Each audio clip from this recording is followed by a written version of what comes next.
guys should really check out this new one. It's called Keep It 99. Keep It 99, huh? Did we just watch the worst dunk contest in history? I mean, seriously, should we just cancel the whole thing at this point? Welcome back to Keep It 99 Sports. We are breaking down a great and messy NBA All-Star Weekend and Adam Silver's absolutely crazy idea to get rid of the NBA draft. I'll tell you right now, it's dumb, and we're going to tell you why. But we aren't done with football yet. We give you another week of the NFL. The season is over, so it's time to name our biggest winners and losers of the season. And the big one, we are ranking our top 10 quarterbacks in the world right now. Who do we actually trust with the game on the line? The list is locked in. Let's get into it. I am joined with the best in the Midwest on that mic. It is one and only Unico Williams. How you doing today, Unico? I'm well. You are joined by him for this show. And man, I just want y'all to just make sure y'all stay up on the United States consensus or the census, if you will. Make sure y'all do that so we can have accurate knowledge. So when I argue with people about how many black people live somewhere, all right, I just got facts. Okay, shout out to the people on the sports show. And we are joined with the himself. He doing his own thing down there. So they know where to draft. So they know where to draft next year. That's all. They know where to draft. Monray Hudson. How you know that, Monray? What's up? It's your boy Monray Hudson. We here to drop a dime on the real facts of the real things going on in the league and your real top tens. It's here. We ready to go. Yeah. So we're gonna start off first with the NBA All-Star Game weekend. We had 1v1s. Got rid of the skills challenge finally. I don't know when Wemby and Chris Paul decided to cheat. They decided, we need to just throw this away. So we got 3-point shootout. We got some 1-on-1 from the women's, which was very entertaining once you got past the first round when everybody got 11-0. But then you had a horrendous dunk contest. Absolutely awful dunk. I saw a man fall and hit his head. I saw the most basic dunk I've ever seen in my life. He almost hit his head. He actually didn't hit his head. Thank goodness. Yeah. He hit his head on the ground. Yeah, he did hit on the ground. Oh, I'm talking about. he has a concussion. Yeah. No, when they showed a different angle, it almost did, but I think his afro actually was the one. He actually didn't really hit his head. He got right back up. Thankfully, he didn't hurt himself. I'll go with that narrative, and that's fine. Yeah, that's did he get a concussion? I have not seen anything about him because I hate to say this, sound rude. I forgot his name. You be right too. You be right too. It's Jason Richardson's son. That's all I remember. So, nephew, I guess his son. But it was awful to watch. We had some awful players, and I don't know what was going on. And then I come to find out they wouldn't do the dunk contest if Knuckle was gonna be in. And I'm like, that's the weakest I ever heard in my life. No one of the dunk contest. So if he was in it, we ain't gonna do it. So you couldn't find nobody else to do it. So you had to just tell him he couldn't do it, which is the weakest thing I ever heard. And then we had All-Star Weekend, in which not the format Shannon Sharp or anybody else, Wemby said no, we playing as his teammates completely quit. And a lot of points got made in those games. I'm gonna tell you that right now. A lot of points got made. But as Ant said himself on the internet, Wemby took the lead and we all followed. I followed after him, and then everybody else followed after me. Which we got a Kawhi Leonard side in which he played with effort. So I'm like, it's different. But also, people saying Luka didn't give effort, but I'm like, that's how Luka played for the Lakers. That's why they struggle so much. That's how he plays for. He plays for $260 million on a nightly basis like that. What you think he doing? What you think he doing in LA? He lives in LA now. What you think he do on a random Saturday or Sunday?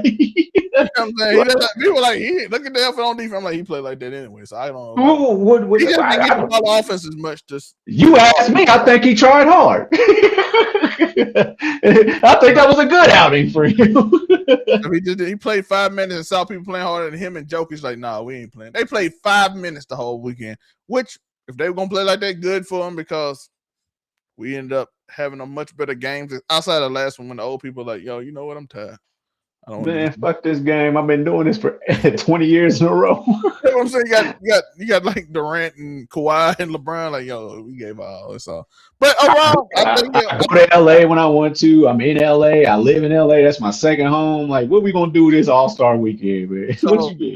but I thought it was overall a good game in which the ratings apparently agree. I think 8.8 million watch, which is I think 90 and some change was the highest it reached in the last 15 minutes of that final Stars versus Stripes game. So shout out to that. So, and it deserved it because they gave effort for the first time. So I solidify that. How did y'all feel about the overall All-Star weekend? What you want to change? What should they do? I know we did some of the changes that we don't have to go over that. You can go over it briefly, but how did you feel about this week's All-Star weekend? I'm gonna be quick on mine. First and foremost, the dunk contest. Y'all was that scared of a white man taking over the dunk contest? Y'all scared of that? Oh, Matt McClung, y'all say he can't be there. That would make him beat Nate Robinson's record. And let's be honest. And I guess that would hurt the integrity of the NBA because he really hasn't gotten a whole bunch of real NBA minutes. So I guess that might hurt the integrity of the NBA a little bit. So white kid in the dunk contest, also not playing real valuable NBA minutes, and then also we've been seeing his videos on YouTube of him doing some amazing dunks. That was he said he was gonna do in the dunk and he won off them dunk. He won the dunk contest. He could have won. I mean, because at the end of the day, that was the best. I mean, I hate to say throw the dunk contest away, but don't we got to let some stuff die? Sometimes now let's let books die and let's just continue using our iPads and our phones to continue reading. We don't need books no more. So maybe we can just. I don't want the AIT. You better get them a real. I'm not saying that. Just listen. If you can read on Twitter, then I mean you can read anything. So that's just as long as you can read. To be fair, the information. Since we got social media, the average. A person in America can't read past the 6th grade level. I mean, I'm just hoping that with all this, when you look on a phone, you read.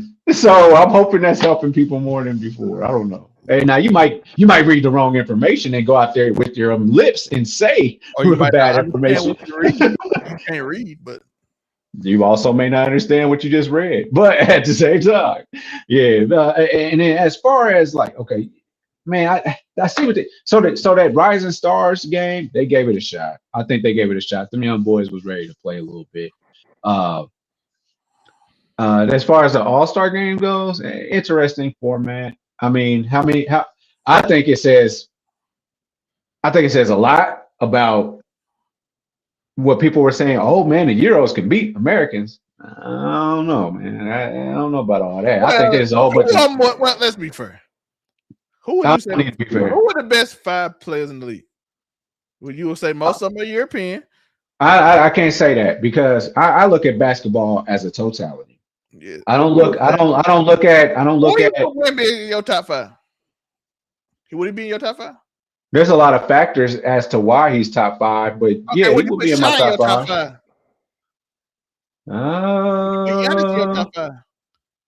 No. You wouldn't put Giannis in your top 5. Blasphemy. You wouldn't put Giannis in your top 5. Wait. Best players in the league. Best players. I'm just looking. I'm sorry.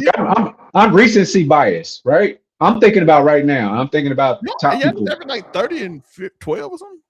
No, he's not playing right now, so I wasn't thinking about him. He just didn't play an All-Star game. By the way, he shut down for the season. It's over with for him. So no, he's not a top 5 player. It's over with for the season. No, he's not playing again this season. So Giannis didn't play at all, by the way. Giannis is not playing. Luka and Jokic played 5 minutes. All I'm saying, that's kind of unfair for the world team. Wemby was by himself, basically. He still would have been by himself had them 2 lazy jokers been up there. What you mean? But if he had Shai and Giannis, they would have given him up. So I don't know if Shai would have gave more. If Shai would. I mean, he dropped the shoe, I guess, but I mean, if he was really dedicated to what he's trying to do, you in LA, that whole week should have been all you, and you're supposed to start in the LA game, in that game in LA, and you're supposed to be marketing because you live in OKC, nigga. You should have been MVP of the whole thing. But that's just me thinking from that mindset. But Yeah, that's all I got to say on it. I liked how it ended up going. It was competitive. I mean, but I don't know, man. Hell, they can. Y'all ain't have to get the Intuit Dome or wherever they got, wherever whichever place they use. Y'all could have just set that shit up at a YMCA, let everybody watch on YouTube and Twitch like everybody watching everything, and see what your views look like then. Because ain't nobody going all the way out to LA paying all that money to go to the All-Star game for y'all to not do shit. Monroe, thoughts on All-Star Weekend? I've said it once. I'm gonna say it again to Adam Silver or anybody in the NBA hear me.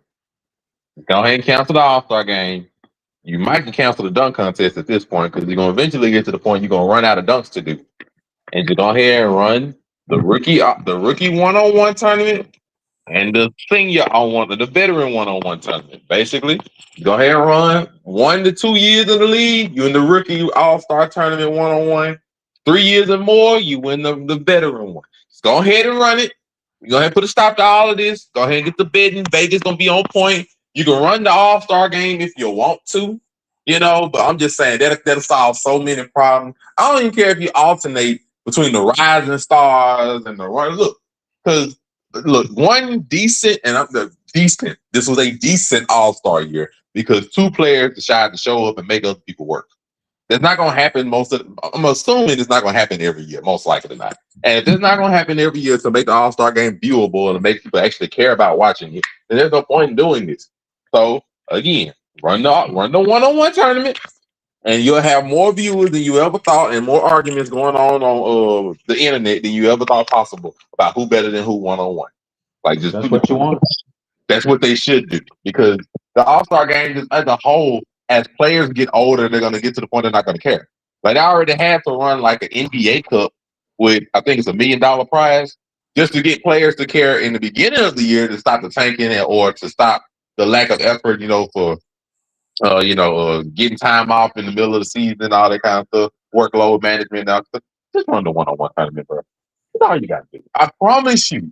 You're going to have people caring when they're getting embarrassed one-on-one 12 to zip. And, take an example. Like, shout out to Kevin Durant, just him as an example. You think KD, which as much as he, likes to troll and have the internet presence, you think he's going to go out there and let himself get embarrassed? Yeah, no. I don't believe that. I don't believe he would. Then play because I don't care who I'm playing against. They're not going to embarrass me and have people trolling me. I'm just saying, bro. Like, it's so easy. Like I said, bro, as a whole for this game, yeah, it was decent. It was solid. Saw some effort, which you were happy to see. I don't think it's going to happen every year, but I'm happy that some players take the All-Star game seriously. Great. I mean, we actually got excited about a LeBron putback dunk. I did. I'm sorry. A LeBron putback dunk in the All-Star game. I actually got I was like, oh, like that was. And I'm sure anybody in the building felt that too. So, when y'all just do stuff like that. By the way, I have noticed a trend thanks to this All-Star game and what people are saying, the players even. Most people are saying Wemby is the leader of the NBA right now. A lot of NBA players said that this weekend, interviews and everything. Ant might be some people I saw say Ant the heart, Wemby the face of the future, the leader right now.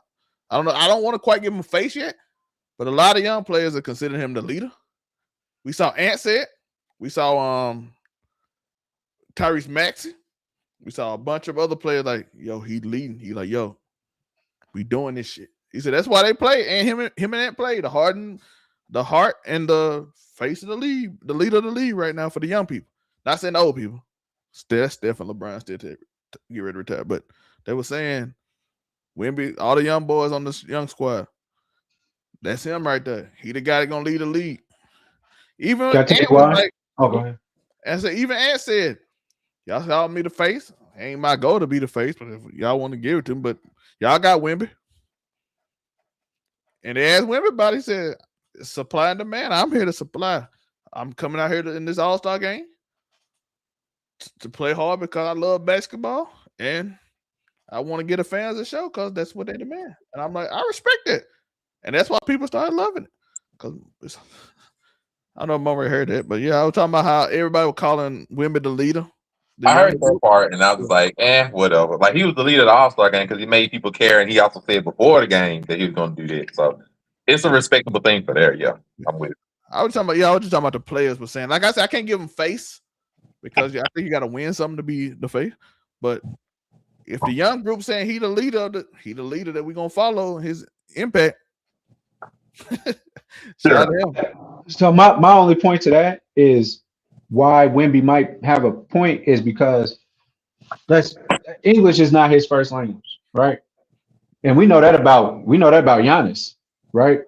And every time that we've heard them speak, they really be right to the point. They mean what they say because that's all they don't have all that sarcasm and all that extra stuff that we grow up learning. Those type of those type of mannerisms and things that we have as Americans growing up. So they learn the language and all they can do is just mean what they say. So with that being said, I think that so when Wemby speaks, like when he's like, hey, we're gonna play, we need to play hard today. We need to play hard today. And like he mean that. Like he didn't say, man, because if he says, man, let's just take the night off, it's just an all-star game. I think they really would take that to heart. But I think when English is your second or third language, then yeah, 100%, you mean what you say. So if you say I'm gonna play, I'm gonna play, and y'all need to play. And he might have went in that locker room and be like, man, y'all ass. I don't even respect y'all because y'all don't even play. But he means that. So that's where I'm at. Why Wemby might have a point on some of that.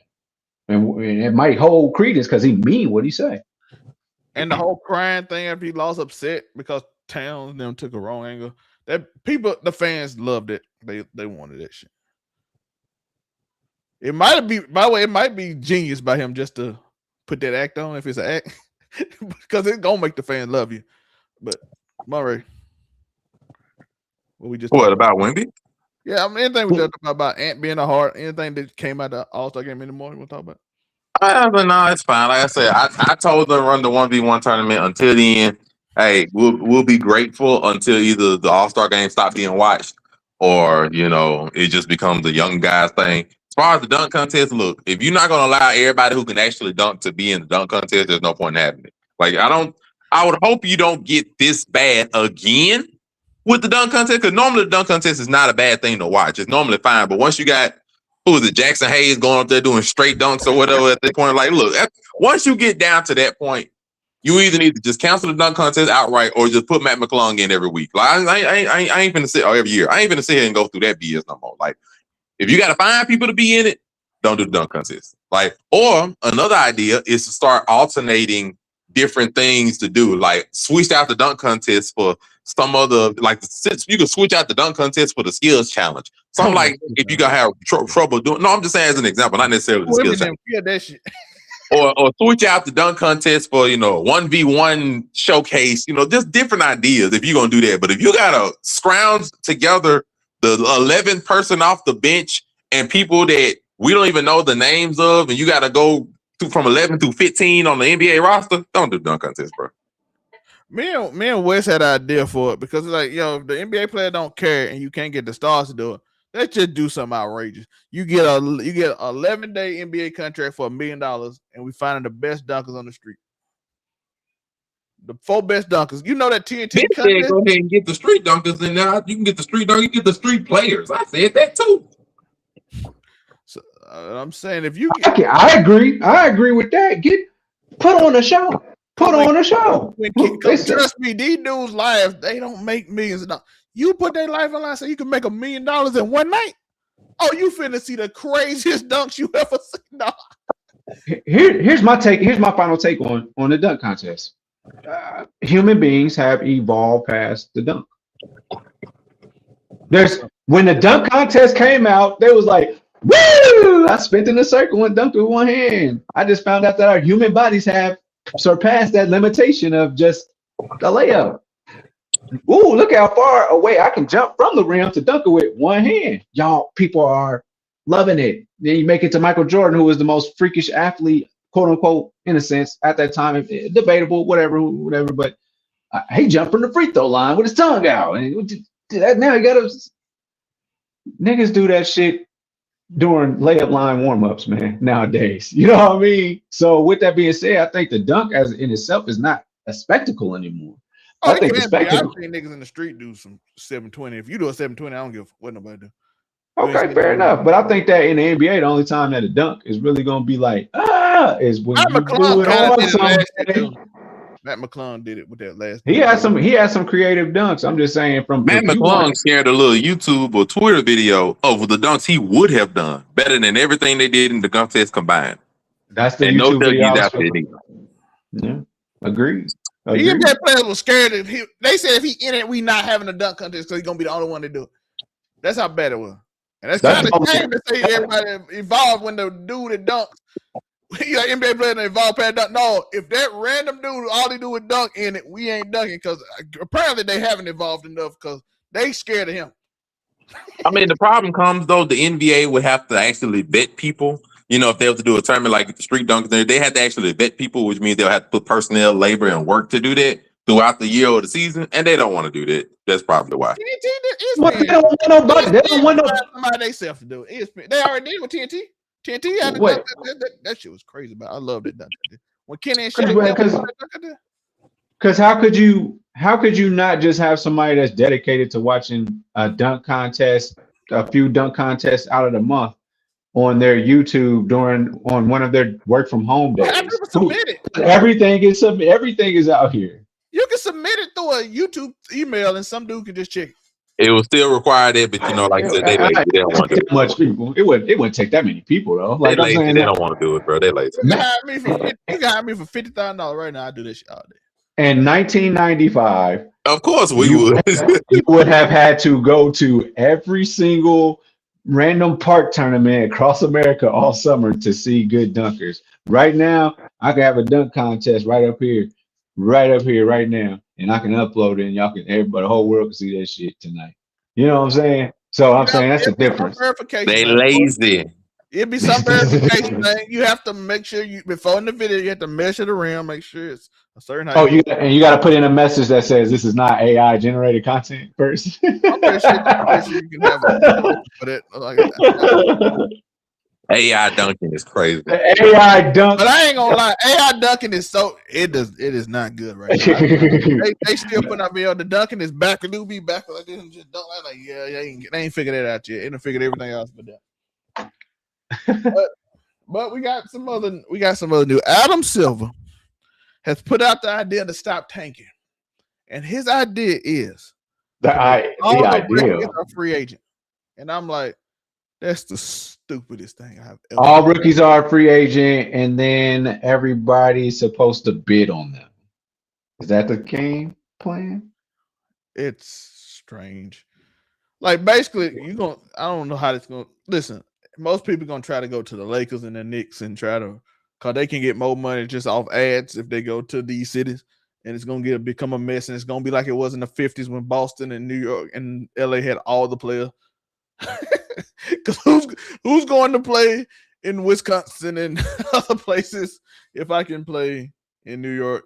Okay, you lose a few million, or you're gonna play in Texas with no state income tax because it's a lot less money on you. I can see an AI generated like video that looks like it's from the Pixar that says it's a kid and his dreams always wanted to be a buck. I've always wanted. I don't. Where does that happen? Ain't nobody. When I grow up, I want to be I want to be a Jazz. Yeah. It's a horrible idea, by the way. I can see what he's saying, but I mean, but that's where everybody's mad about these salary caps and these aprons and stuff now, right? So everybody's upset about that. So now, if you make everybody a free agent, so who is excluded from the top 5 picks or whatever? Or maybe it's top 5 teams, and they can bid on who they think is the best player.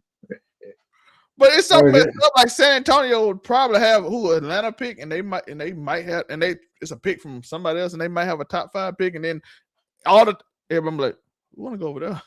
We want to play with Wemby with no state income tax. I can play with Wemby. You think I want to go to Utah? Or who else? Utah. Who else would it be? Who are the worst teams? Atlanta, Utah, or somewhere else when I can just play with Wemby with no state income tax. My bad. The Pelicans. Yeah, you want to go? I like New Orleans, but you want to? Well, I go to now. Portland. Pelicans. Yeah, you want to go to Portland? I think who else is around here? You can make some money. The Charlotte Bobcats. I remember at the Charlotte Hornets. I like Charlotte, the city, but still, no stadium contest, and you can play with Wemby. I still don't want to go to Orlando. I don't give a damn how good they getting better. I'm cool. Off Orlando. It's in the middle. It's Central Florida. So even if you do a top 5, they have traded so many picks that one of them teams you want to go to in the state you want to go to gonna have a top 5 pick. You still going to OKC at the end of the day. You still going So you gonna if you get a choice, a bidding choice, you're probably gonna try to go to and you probably gonna do a Quincy Ace. Oh, so have somebody bid for the player, and then maybe the Lakers come along and be like, all right, you bid it for him, you got him. We want to trade to get that, and then we'll give you this player later. It's like does it turn into an asset? Does it turn into an asset? Because there's some evil ass white billionaires up there, and they will figure out a way to fuck this system up too. I mean, in my opinion, Cheat. They'll find a way to cheat it. I mean, and this is like a general question because the NFL doesn't have a problem with tanking.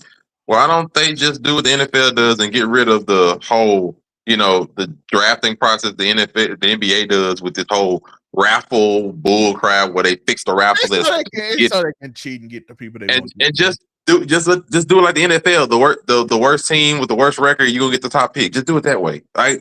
Look, Adam Silver and everybody else want to make this process so more convoluted than what it really is. All you have to do is just get rid of the raffle process and just make it to where the worst record gets the top pick. It's not hard. It's too many games. It's too many games for that though, bro. It's not 17 games. By the way, it's 82 now. It's tiebreaker. It's not hard. How would they get Dallas to trade Luka to LA and they have the 17th ranked pick? How would they get them to number 1 to get Cooper Flag like they promised if they didn't do it like that? Because they old white billionaires that know how to cheat, and that's why they billionaires. Simple. You just trade picks. That's all it is. You just trade picks. This ain't convoluted. Even like a Unico said, even though it's 82 games, we just said somebody could pay us $50,000 to look up at a whole bunch of dunking videos or whatever and find the best 12 out of the 12 million across the U.S. that's going to be sent to us and the rest of them across seas. You think somebody couldn't sit down for $500? Hey, bro, figure out who got the worst record between the Portland Trail Blazers, the Charlotte Hornets, and the New Orleans Pelicans. They don't stop taking it. It ain't hard. That's the only problem. It ain't hard. I promise you it ain't hard. They just make it more difficult because they want to keep that stupid raffle in there so they can fix picks. Just shout out to the NBA. So it is what it is. So they can fix picks like they did with the Mavericks getting Cooper Flag. Like, we know it. This ain't hard. And the Spurs just happened to get Wemby when they needed a big. They got Wemby. It's not hard. Stadium, by the way, the Spurs billionaire owner was getting a new stadium and they needed something. So obviously, what the whole say, man. They say. Don't play in my face. That's what the NBA does all day long. And they try to put we know what this is, bro. Ain't nobody stupid. We know exactly what it is. There you go. It's so hard to figure out how to stop tanking. No, it's not. The worst team get the best record. It's not hard. But they're gonna still tank to get the worst record. They trade picks all the time, bro. The NFL does not have this problem. The NFL, they can tank and lose a couple games. So, by the way, stop picking better too, because some of y'all just. I don't know who y'all are. I mean, yeah, some pick were, but cause the thing about it that's better about the NBA anyway, the NBA is more controlled by its stars. So the draft isn't as important anyway. So therefore, who cares if you tank? You could do who cares? Bro, they say tanking is a problem now. Yet they did not say a word when the 76ers was tanking for 5 straight years. Ben Simmons, they didn't say a word when they call it the process or whatever. It's the process. When we sit here and tank for 5 freaking years to get a good team. I don't want to hear no bullshit about the tanking is a problem. No, the freak it's not. It's a problem when you want it to be. I ain't trying to hear it. They told the league for years it was the process. It's just the process. They openly tank it for 5 years. Sitting Embiid so that he don't hurt himself or anything. And they just openly sitting this man. It's a process or whatever. Man, whatever. I don't want to get it. I really don't. They make it the process more complicated when all you got to do, worst team get the best record, and they don't matter when you tank regardless. Trying to get the first pick. They want other people to Utah just fixed this problem of being sorry and they ain't even have to worry about no top pick. Utah ain't had a top number 1 pick in years. But Mind you what I said. They have not had a top pick in years, maybe even decades. And look at their squad now. Their squad fine. They fixed their problem with one good drafted player, which is a really good point guard. Shout out to him. A good drafted player, and then traded for Jaren Jackson Jr. and keeping Laurie marketing. They are fine, and they ain't have to go through no whole process of time. No, they work themselves out. And that's the thing I'm saying. Like, they'll work themselves now. Every team won't, unfortunately. They hit on Gordon Hayward. They figured out their problem either, but their problem might be more a little bit of like general management and all the other kind of stuff. But bro, come on, bro. The Washington Wizards, who have been a joke, literally are going to be competitive next year. Why? Because they decided to just take players, low risk, high reward, and fix their own problem. I don't understand it. Like, tanking is a problem. No, the frick it's not. Tanking is not a problem. Listen, Utah has been the worst team in the league the last 8 years, and they ain't had a first pick yet. And look at them now. Look at their roster now. Their roster looks solid going into next season. They still eating off of Karl Malone, like his whatever they got from when they got him out of there. They still eating off of those picks. We don't want to eat off. The only team that in the entire league, the only team I feel that you could give a little bit of help to is the Charlotte Hornets. And that's because they ain't never been good. Other than that, every other team has been good at least some point, or competitive at least some point. Every team. When Zion went to the New Orleans Pelicans, even though that was a bit of a fix too, when he went to New Orleans Pelicans, it's like, okay, Pelicans got something. Mind you, they also had Anthony Davis. I believe they got the right team with him. They had him too. They was competitive and all this kind of stuff. You know, the Pistons are fine now. They ain't have to do all that tanking stuff. And the Pistons used to be a joke for dang near 20 years after the bad boy Pistons in the early 2000s. They was fine. They worked out their problems. The Washington Wizards, you remember when they had John Wall, who was balling and dug in? They had Bradley Beal. They ain't have to worry about all this tanking stuff to fix their problem. I'm not hearing tanking is an issue. No, it's not. It is not. They just overcomplicating the problem that could easily solve itself like every other sport does. But here's the problem. Here's the problem, though. Here's the problem that you got to fix. It's like, how do I do this? How do I do this? How you do it? How do I be the worst team in the league without being obvious about it, though? That's the problem that they're running into, because I got fans, I got gambling institutions. Like, no, I know that I need to. By literally sucking. And I'm be fair. You just suck. Like, I'm sorry. It's the truth. You just suck. Because the NFL has when they can play. We've seen people in the NFL, they stop week 16 and 17. They're like, nah, we just sitting him. He's healthy. He's a healthy scratch, though. We don't know. Look, you can rotate every other time. Like, okay, hey, y'all need y'all to get like a 10-game losing streak every so often so that we can get this other team come up there. You can do that kind of stuff. Fine, it happened. But to sit here and be like, okay, tank is a problem. Bro, you remember, I think it was like 2 to 3 years ago. It ain't that long ago. Remember, the Pistons had the most consecutive losses in an NBA season in history. Look at the Pistons now.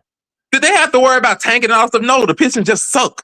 They just sucked. And then what they do, they turned their team around. I don't want to hear this stuff. How do we do this? No, a team just sometimes suck because every team can't be good. That's in every sport. Some teams just got to be trash a couple of years in the league. That's just how it goes. So like the tanking over, no, just some teams suck. Some general managers suck. Some organizations are not that good. It's just the truth of the matter, because everybody can't be the epitome of the leagues that they're in. Everybody can't be the Lakers. Everybody can't be the Dodgers or the Yankees. Everybody can't be the Kansas City Chiefs or the New England Patriots. Everybody cannot be those teams. So to have some teams that just suck is just a part of the league. Every game ain't gonna be competitive in an 82 game season with 30-something teams, 32 teams. Every game not gonna be competitive, bro. Some teams just suck. Everybody can't get superstars on their team to carry their roster. Some of them you just gonna have some trash people. Like, it is what it is. Like, I don't no. Let them tank. If they want to tank, fine. It ain't necessarily promised to help your season anyway. You want to suck.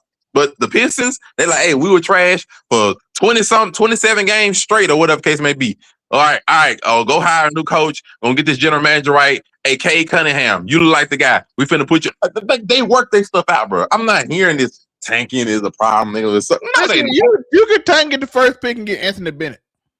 Like, I'm sorry, bro. You could tank get the first pick and end up with Kwame Brown, bro. I'm not hearing this like the tank is a problem. It don't matter. If your team wants to get better, it can get better. It takes time, but if you just suck, you just suck. Detroit did take a really bad pick. They instead of taking Carmelo, they took the European. But let me come up for all this. I'm gonna be done. The only go ahead.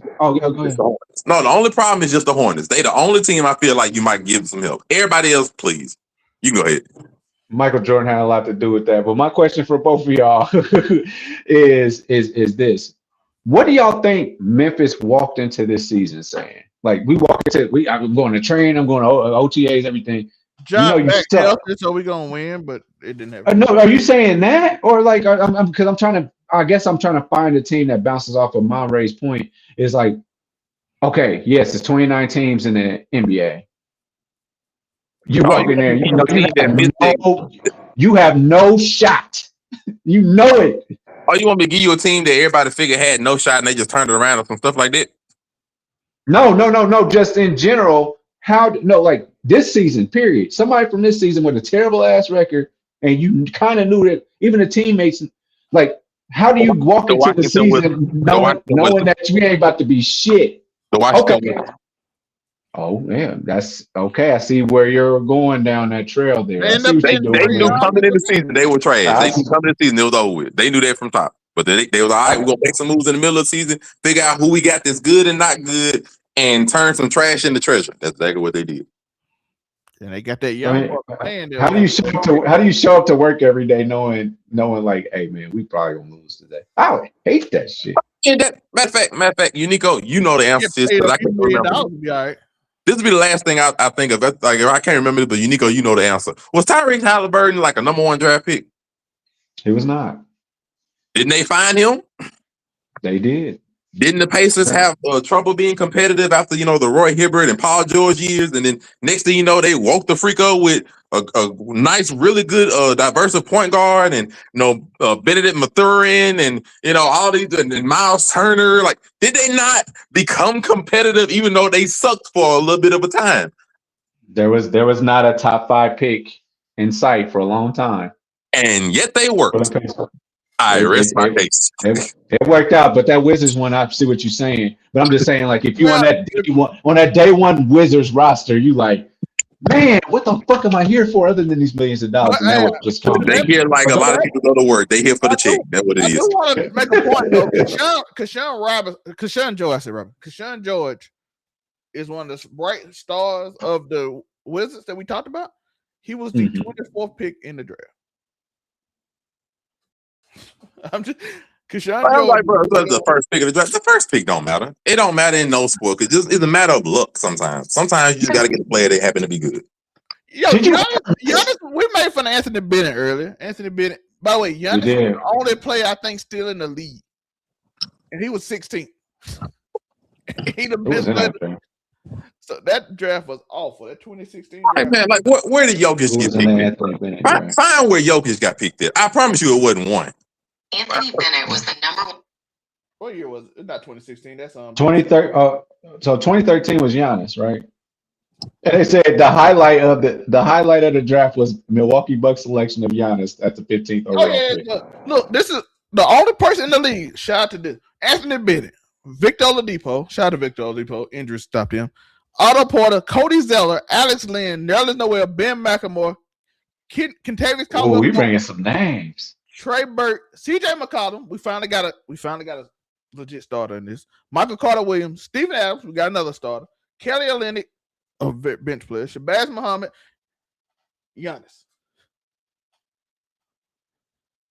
The first picks ain't even in the league no more. Victor Oladipo injury. But man, first of all, we want to give a shout out to Ben McLemore. He had a solid season. I mean, he had a solid career.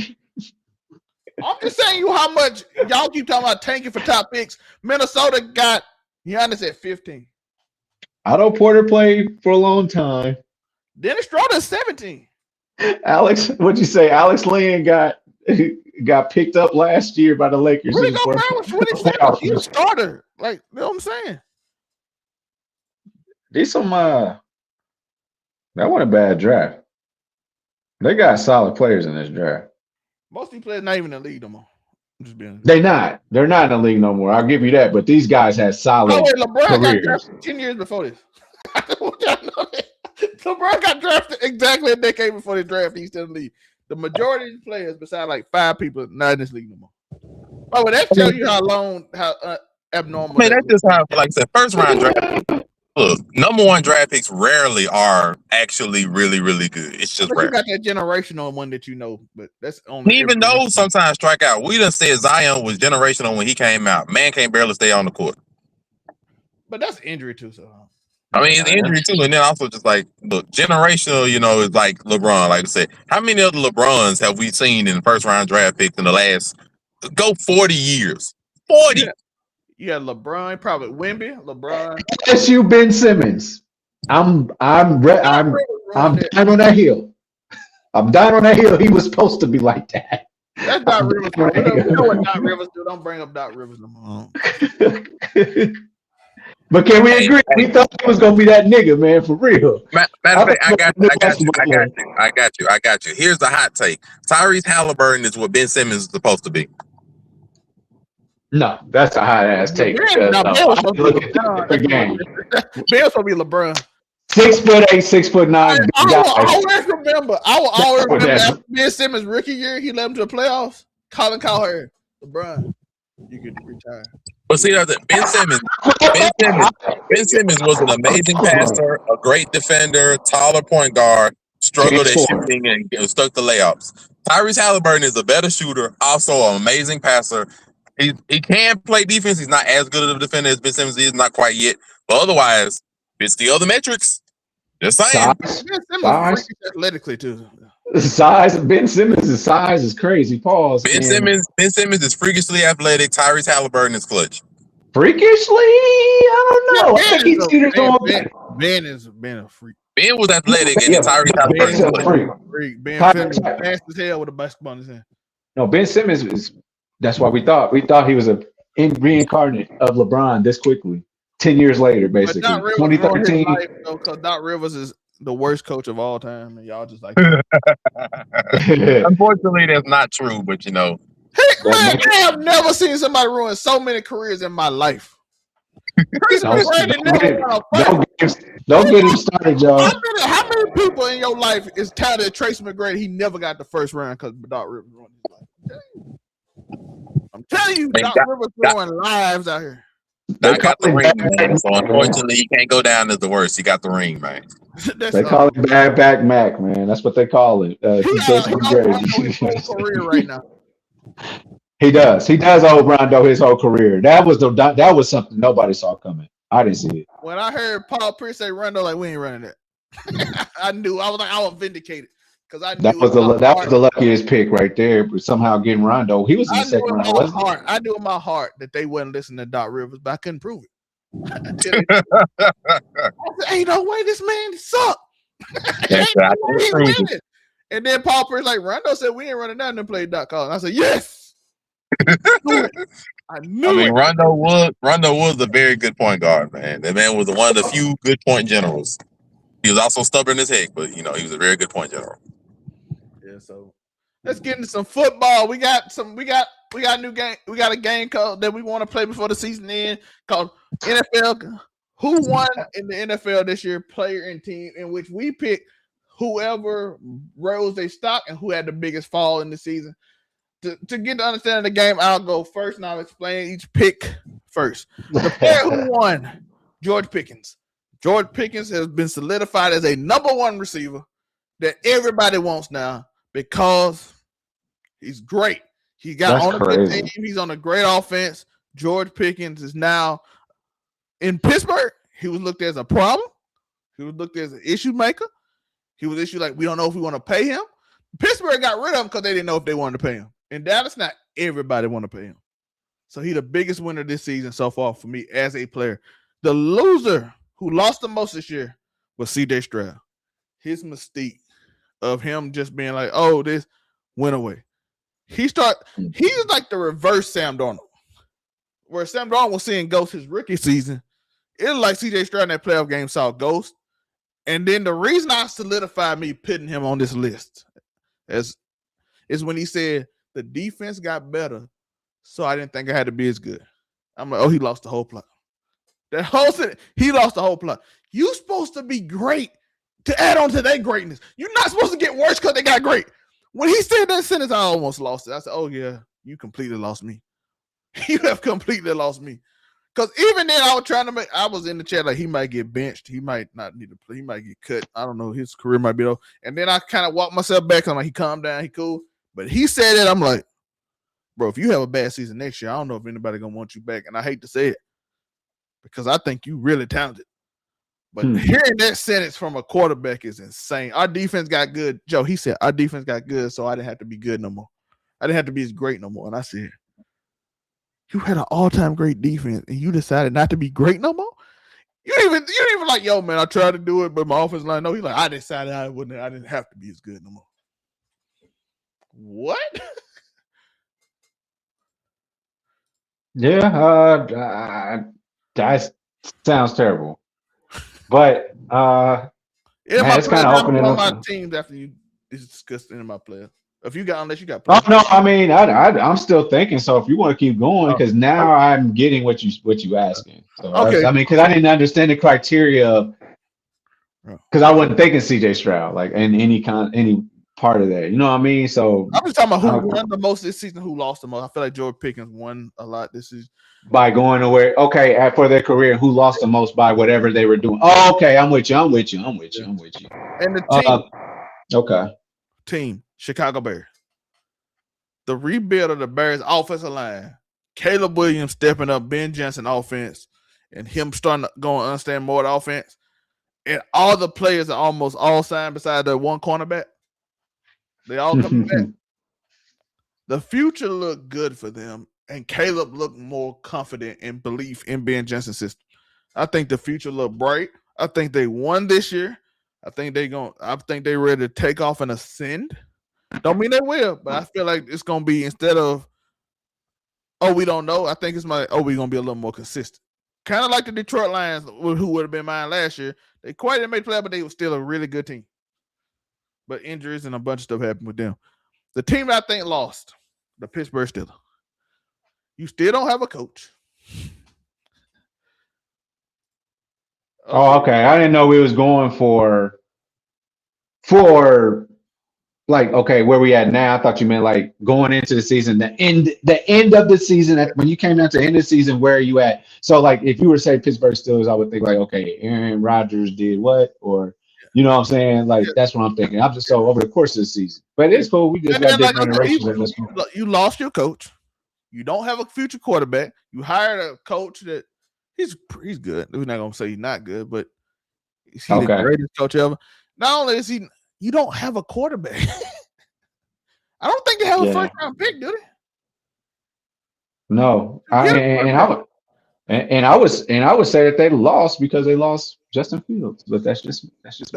They don't have a quarterback in the future. They don't have a young quarterback to look up to. They're hoping Mike McCarthy can convince Aaron Rodgers to come back. You don't have a first round pick to build off of. You lost. The person that won was the player I said won was on your team, and you lost him. Your defense is the oldest defense in the league, and you have no money. Your cap is strapped. To me, you're the loser. You won the playoffs. You got to the playoffs. You sold out for a year. It did not work out. Your future is first time in losing season, and I'm going for first time in losing season either next year or the year after. I'm picking the Steelers to have a losing season for the first time in a long time. So they're the team that lost. All right. So with added context, the player that won, it goes hand in hand with the team that won this year. For me.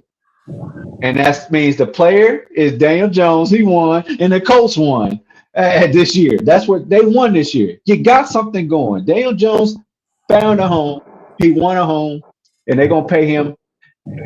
Barring no setbacks with his injury, I think we got something good going here with Daniel Jones. And the Colts, I believe, like, okay, now we got a quarterback, quote unquote, for the low for a while. That's can be manageable, and then we can continue building this team. So that's where I'm at with player and team wins at this point. Player that lost the most. Player that lost the most is a real tough one. I guess I gotta say Geno Smith. I guess I gotta go with Geno. I guess I gotta go with Geno. Like, damn, I ain't asked to be here. I wanted the cash, but I ain't asked to be here like this. So And then the team you left won the Super Bowl, so it's even more. like, yeah, I was just there. I was just there. That's a loss, though. And then the team that lost the most this year, I think I'm gonna stay in line. As much as I want to say Bills, and I'm not sure what that thing is, I just know they just lose something. They lose aura every year. Like Josh Allen loses aura to me or something. But I'm gonna stay in line and stay with Beyonce and them in Houston and be like, I think they lost the most because damn, y'all sure could have used Stephon Diggs while y'all had that backup out there just slanging wherever he was slanging and pause. But he was, doing, and I'm guessing that they could have definitely used him in this offseason. I mean, not offseason, but the postseason for sure, because that offense is ass. Munry. Oh boy. It's a number of people. All right, I'm gonna start with the losses. The player that lost the most, that's Josh Allen. Like, this is your one shot. No Patrick, no Burrow, no Patrick Mahomes, no Burrow, no Lamar, and you lost. Mm-hmm. You lost. Not only did you lose, you lost with the majority of the blame of the game being on you. Then your coach got fired. So, like, somebody had to be the so, like, yeah, you lost. You definitely lost some. This is which the tears and everything. Like, I appreciate you felt it. My prayers out to him and everything. You'll recover. You'll get that ring. You getting married to Haley Steinfeld? Good this summer. On the end of the team that lost the most, I'm gonna say the Bengals because the whole hullabaloo of keeping Troy Hudson for one extra season did absolutely nothing. Your defense still sucked. You kept your head coach. Okay. When all the other coaches in the AFC North got fired or quit or stepped down, your coach stayed there for whatever reason. You decided not to fire him, so you kept Zach Taylor. Your defense sucked. Your quarterback was giving questionable commentary about his love for the game, and you're praying he doesn't pull an Andrew Luck or just doesn't outright request a trade to the Vikings, who are chomping at the bit to please get a quarterback. So, I'm just saying that the Vikings would look mysteriously like the LSU, if they just so happen to get Joe Burrow and got Justin Jefferson on the center. So I'm just saying the Bengals definitely lost, and they have an owner that's notoriously known for not being very letting go of the money a lot. So it's not looking good, even on the outlook for them, but we'll see how that goes. The winners, for a player, I'm going to go left field, and I'm going to say a winner is Bryce Young because he was able to play his way to having another year probably as a starter, has a shot at least of, getting a career going, possibly being a good quarterback going, possibly getting that big contract, which is what we hope every player is able to get. So I definitely think he won. And even though they lost the playoff game, I definitely think he won just at the end. The team that won, I don't want to just say the Seahawks or something of that nature. So I'm going to go. Yeah, I got one. I'm going to say the Bears, the Chicago Bears, because they hit on every metric. Ben Johnson was definitely a great pickup on head coach for them. They were able to resurrect their quarterback, find the talent that he was able to have. And I say resurrect because it was looking a little shaky after that first year, but he resurrected his quarterback, got a lot of hope for him going into the future. The team looks good. They got some cap room to be able to work with. They hit on a number of draft picks. So it all looks good for them right now. And I think they really hit the offseason well. So I think the Bears definitely won over this year. That's a good pick. The Bears is a good pick. It is. Except for how much Caleb Williams was shitted on a lot of this year. They won a lot, quote unquote, despite some people in the media like ourselves saying that he didn't win that game. Well, I mean, to be fair, I'll be fair to Caleb Williams. No, I'm gonna be fair to Caleb Williams when I say this. Like, yeah, when I say resurrect and all that kind of stuff, like he did show a good amount of improvement this year. Like he showed that one, he has a clutch factor, which I definitely do appreciate in quarterbacks because you have to be able to be clutch in some situations. He showed that he has a heck of a lot of talent. But there are still some deficiencies that have to be worked out. Primarily his accuracy. Like there was a lot of times throughout the year, or not like I said a lot, but there were some notable times in the year where he would do an amazing play and he would do some amazing plays and they would count for touchdowns, like throwing it off your back foot. That was crazy. That's what pissed about that. So that was what they're like. He did do good. It's just there are things that need to be worked on. Facts. But he showed a lot of improvement from year 1 to year 2. A lot. He's promising. Very promising. And it's hard to say when you are a quarterback in Chicago. Welcome down, Williams.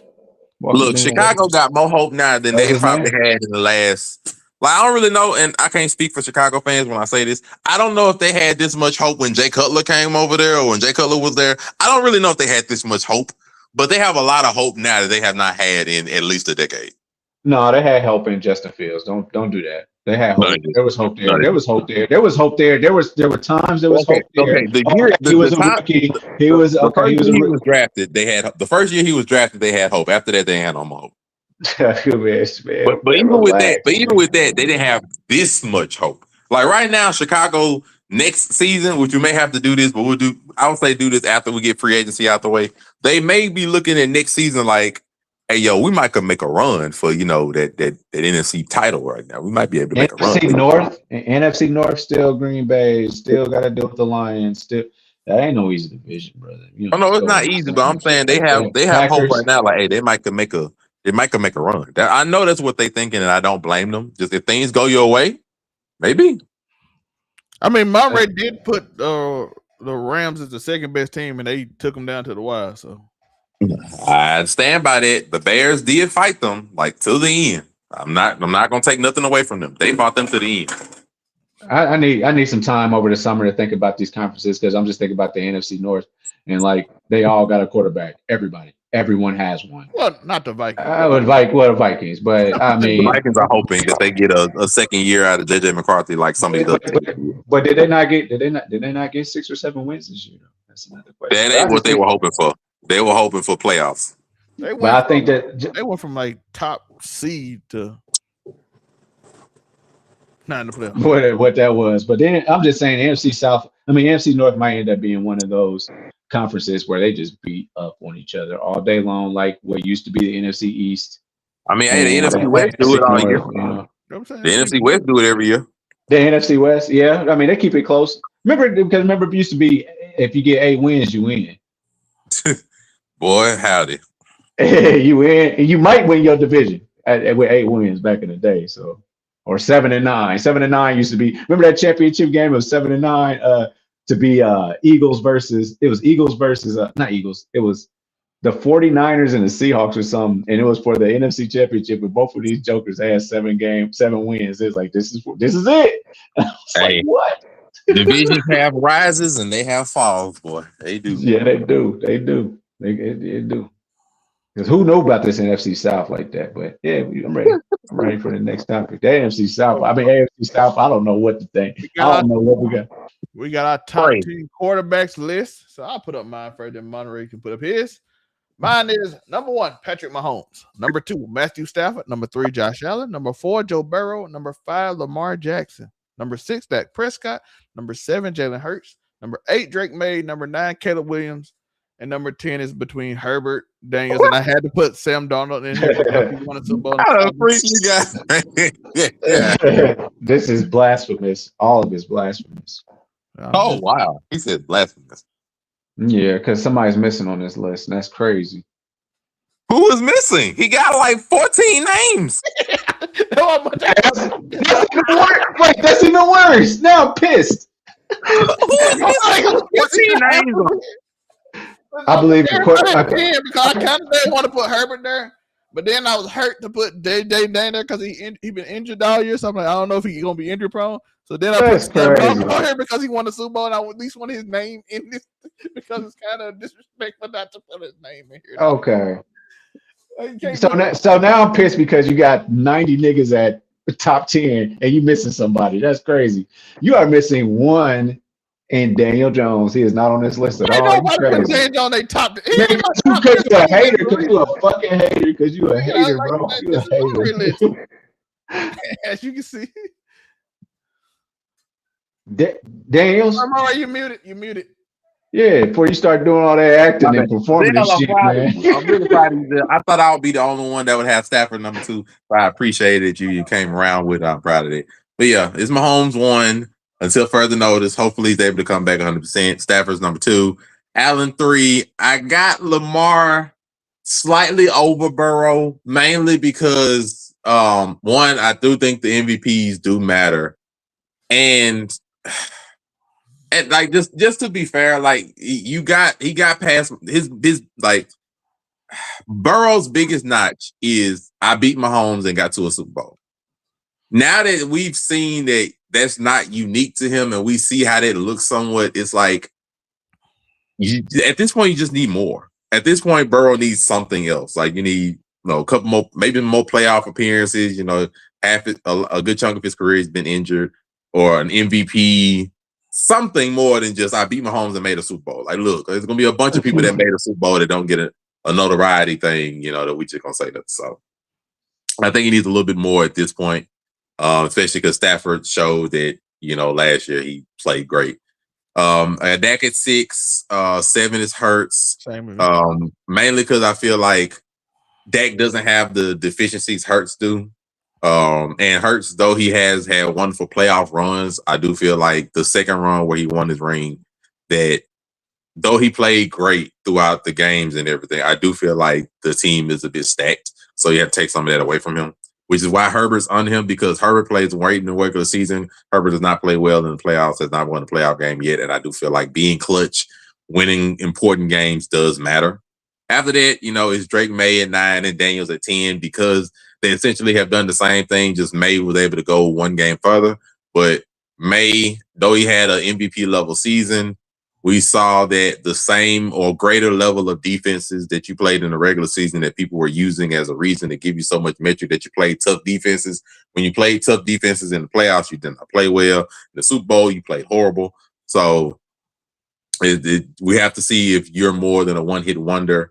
Same thing for Daniels, except for, JD has the reason of being injured a lot this year. So we'll see how both of them are able to bounce back next year and see if they're able to do well. And then, of course, shout out to Bo Nix and Jordan Love. Those were the other two people I really wanted to try to get on this list, but I couldn't quite do it. But those are the other two people that I think if you wanted to interchange number 10, that you might could put those people there. But that's why I am.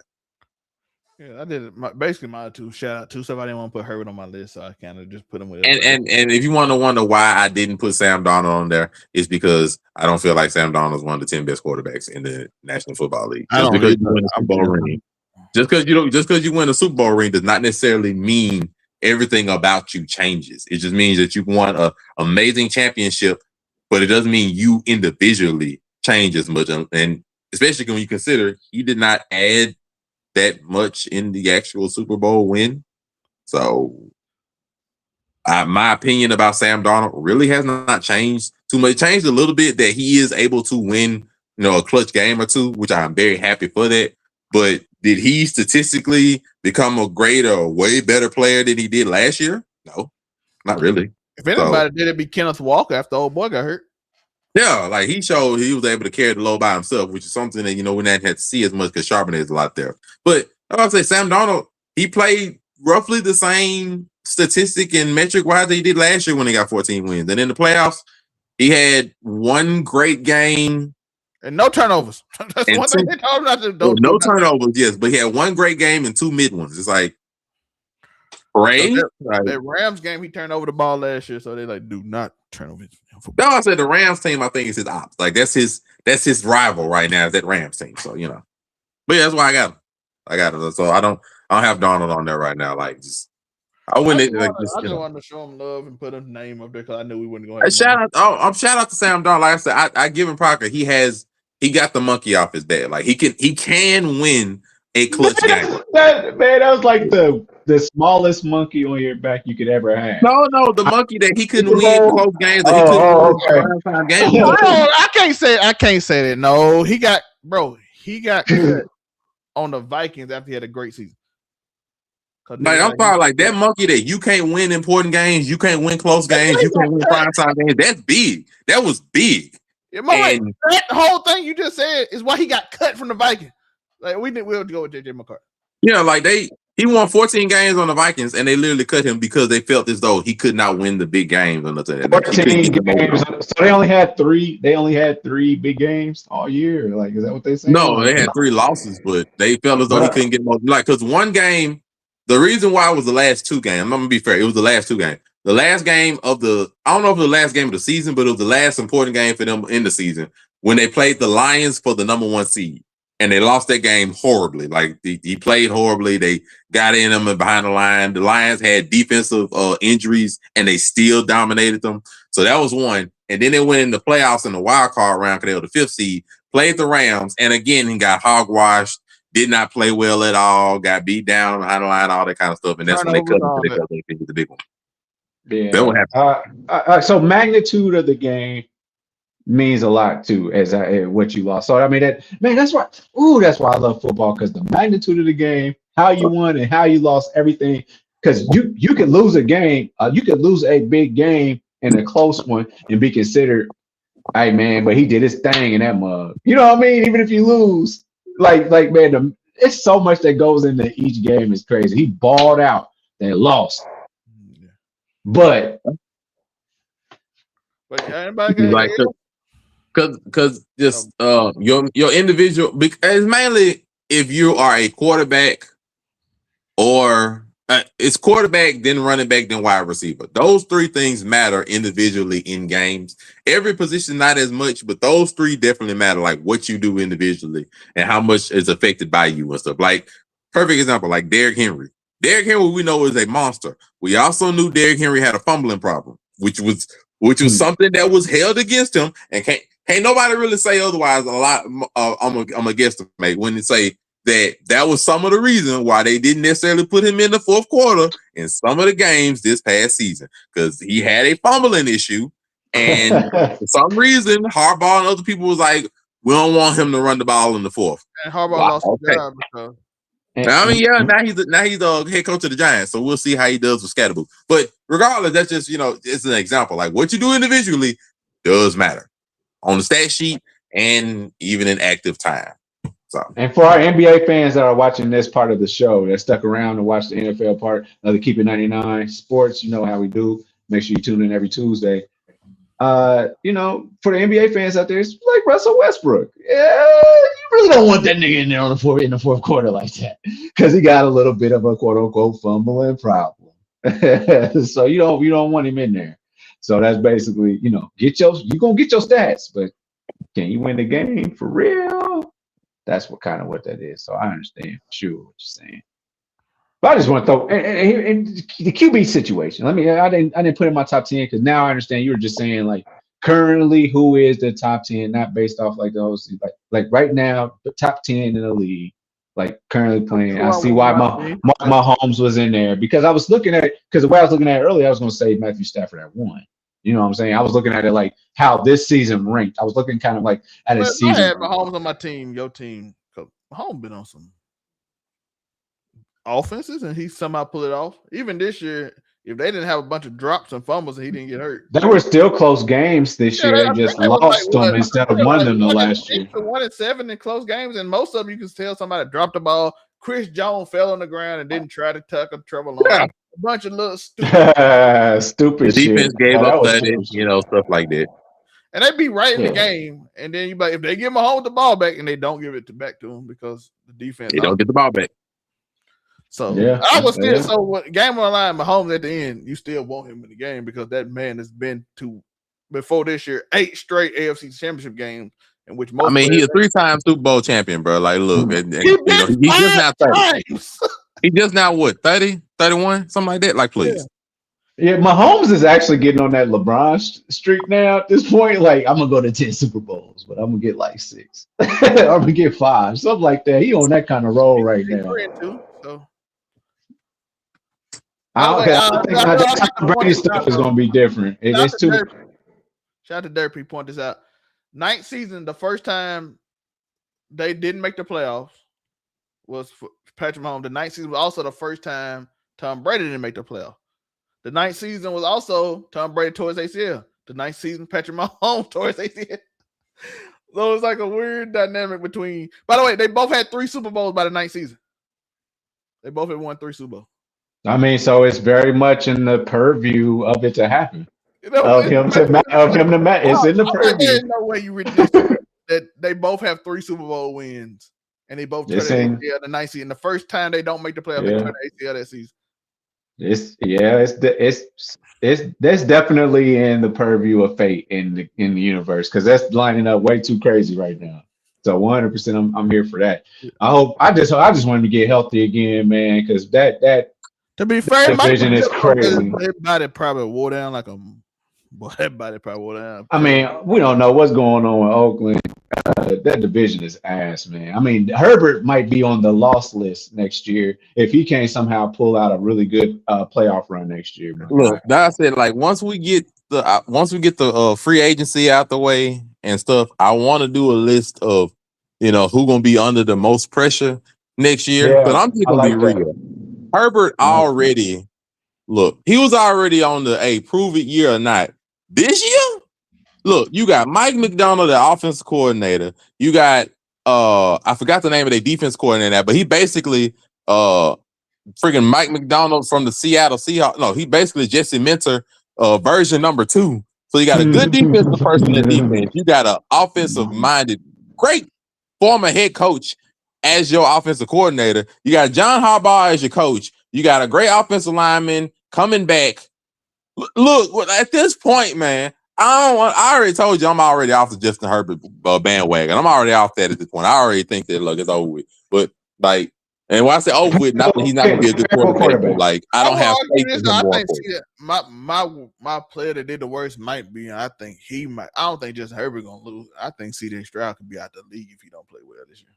Oh well, they're gonna get him out of there quick. He'll be sitting on somebody's bench quick. We're gonna see. We're gonna see who's gonna have the most pressure like after that. But like I say, it's some pressure because look, Herbert. Look, I'm sorry. I was already done after this playoff loss. I was like, look, I give up. He ain't gonna be able to. He ain't got the clutch fat. He ain't gonna pull him over. Another case may be. I already gave up. Look, all of this investment, bro. All of this investment. Look. I'm just saying, if you don't. At least win the playoff. Top 10 anyway. C.J. Stroud fell out of. You would have asked us 2 years ago. C.J. Stroud been our top 10. Would have put him up there. Well, that's the unfortunate part. Like I said, I think Stroud was just a multi-year building coming down because of what happened with the offensive line, what happened with the coach, what happened with your offense coordinator, what happened with your wide receivers, and what happened to he himself. And what happened to he himself. Like all of that just fell down. So yeah, he has to recover, but it also is on the Texans. Like, look, y'all gotta give him some help on the offensive line. Like, help him be able to actually be back there and throw the ball regularly. Find some kind of running back that's gonna work, because apparently Joe Mixon with this mysterious injury, who knows? So find something back there that's gonna work. Do something to help the man out, please. Like if we got reclamation projects like, Geno Smith and Sam Darnold and Justin Fields getting multiple opportunities and teams, you could try something with somebody that got talent. Like I said, I already raised on them for what they did when they had Deshaun Watson back there with DeAndre Hopkins and how they gutted that offense. You did it again. Do something. Goodness. But anything else? No, I don't got nothing else. It was just what was it? Talking about CJ Stroud. It'll come back to me. I just know that.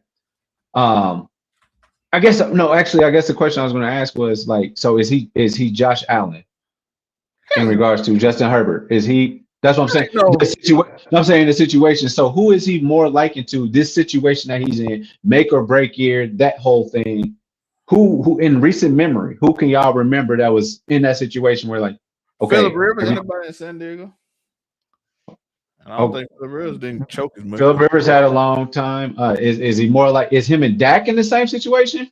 No, Dak plays super well, but the problem is his defense is the worst defense in history. So where does Herbert stand in recent history to y'all? Yeah, unique. I mean, so we ain't never seen a nigga like you before. This ain't gonna sound Maybe Trevor Lawrence, but Trevor Lawrence beat him. So nah, like you just said, who is he like? Now, Tracy you're not gonna like this one. No, who do you But off liken it? Who do you memory, liken it to? Who you Tracy liken McGrady. They got the talent. They got all that. Who Tracy do you liken him to? Tracy McGrady, the only one that come to my mind. look, Keep it quarterback. Keep it quarterback. no, I'm gonna be fair. I got one.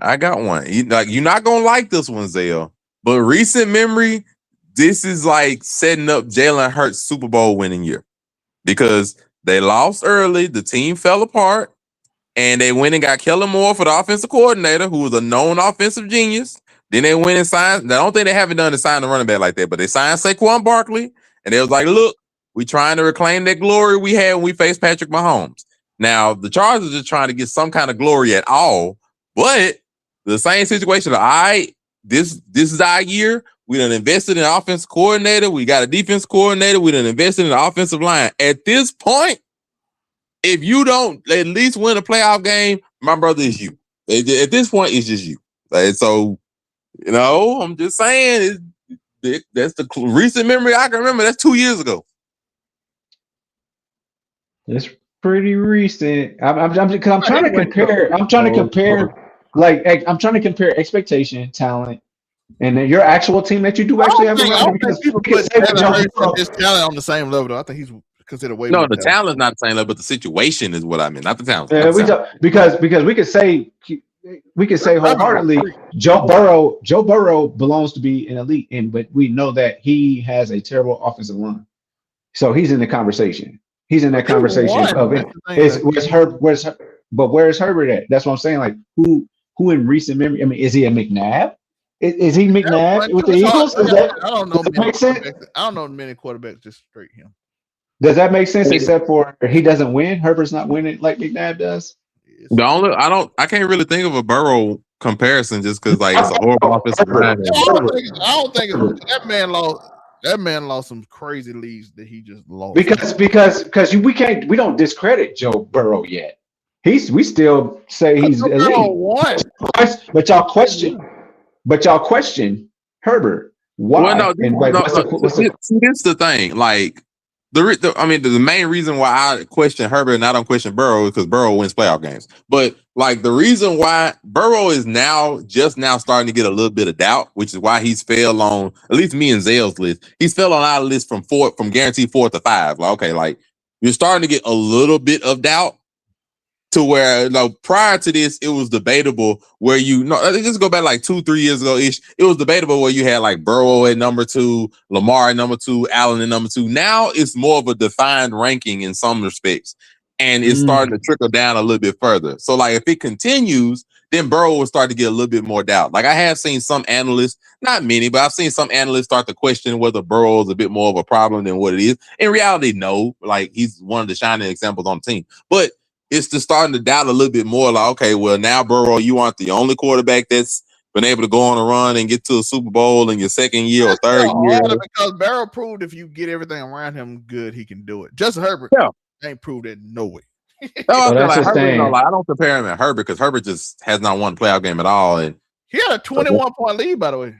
Oh, the worst playoff comeback loss. I would say Trevor Lawrence compared to him, but he lost to Trevor Lawrence. Oh no, that wasn't a 20-point. That was a 27-point lead. That was 27-point lead and lost. I don't know any quarterbacks that just losing. Yeah, that was Trevor Lawrence's playoff win. That was horrific. But they put that on Brandon Staley, so that's why he was gone. They gonna fire somebody when they ain't done with that quarterback. I'm just gonna go ahead and tell you now, bro. Like you're gonna start hearing Justin Herbert trade rumors if that man don't win a playoff game next year. I'm just gonna go ahead and tell you. You can take this as your hot take or whatever it be. You're gonna start to hear trade rumors if that man don't win next year, at least a playoff game. Barring some injury or whatever, which I pray you don't get hurt in that nature. If you don't win a playoff game next year, you're gonna start hearing trade rumors. It's gonna be like, bro, what's the point now? We did everything we could to protect this man. We got Joe Alt, Slater, I think is his name. We got offensive line. We got a wizard at offense coordinator. We got a great head coach. Defense, bruh. Like at a certain point, they're gonna be like, all right, bruh. Like at this point, the only thing they haven't done yet is trade for AJ Brown, and I don't think they're gonna do that. But I'm just saying that's the only other thing they could possibly do is go get him the top flight wide receiver.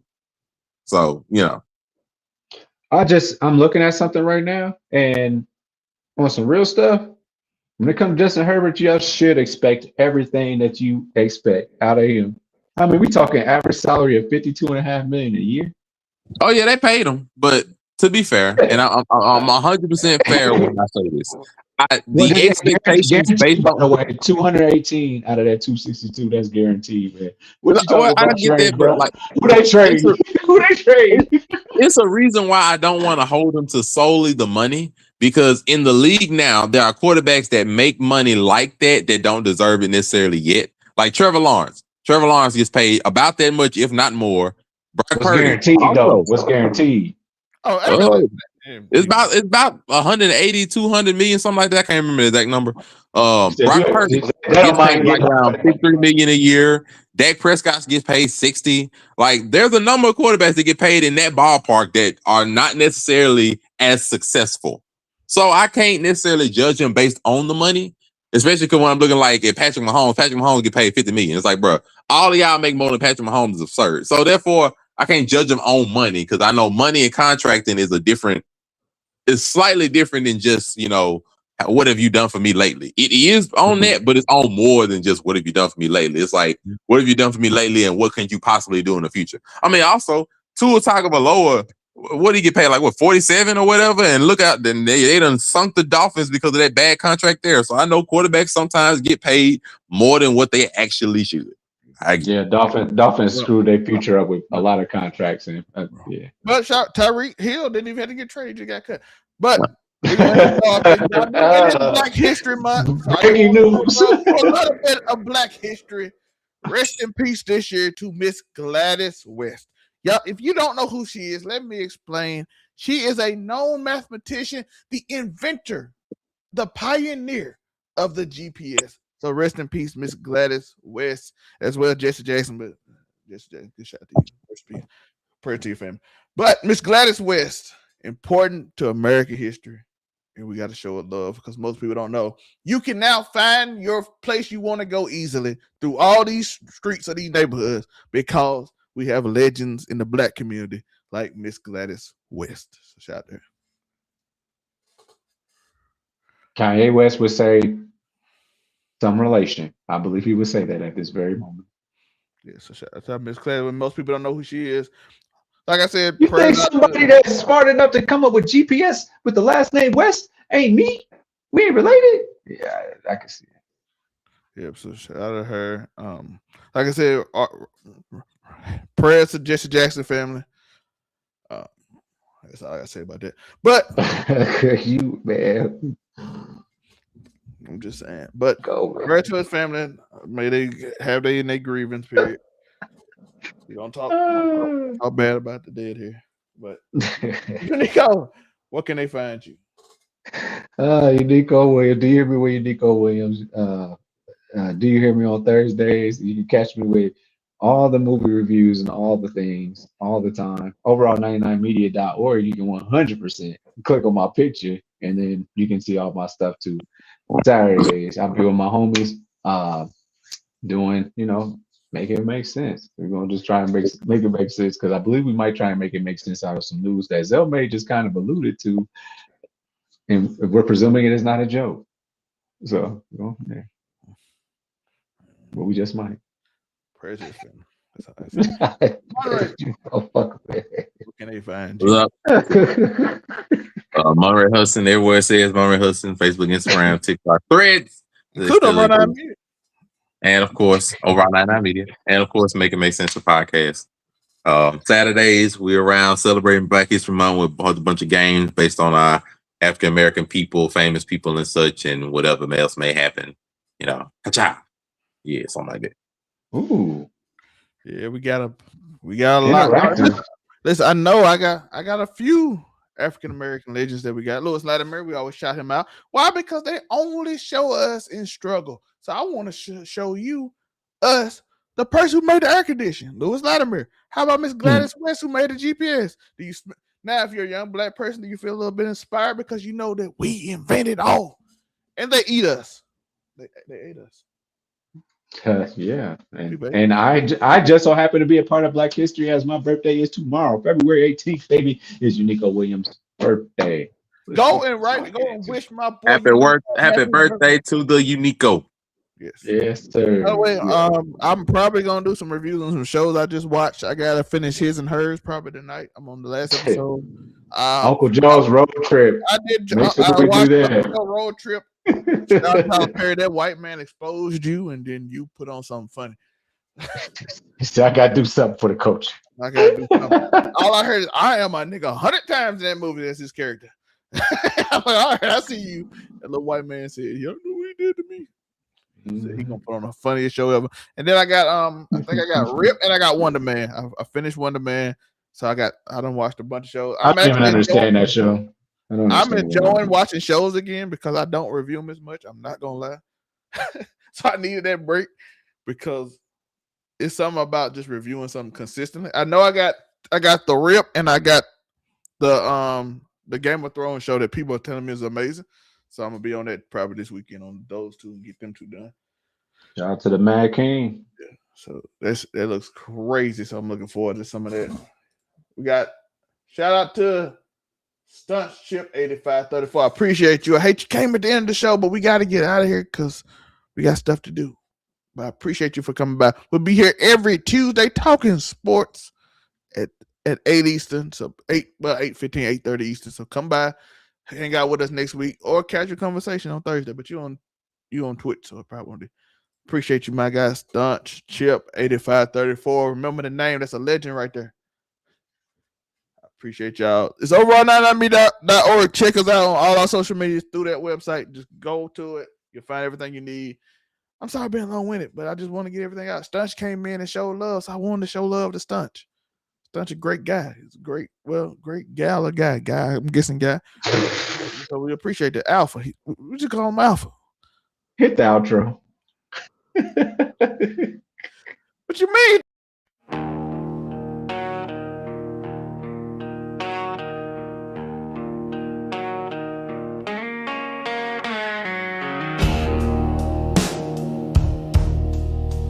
What's the score?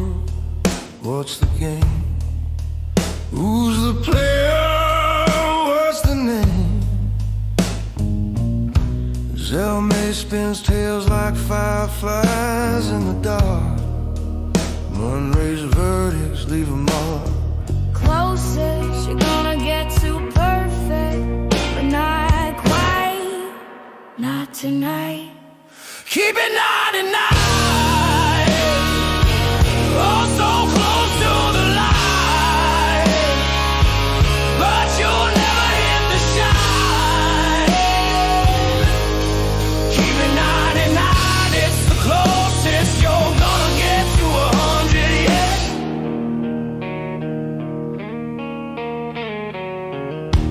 Unico's flow cuts like a knife, twisting rhythms full of life. The storyteller whispers truth in the night. Fraud judge rules with a crooked side.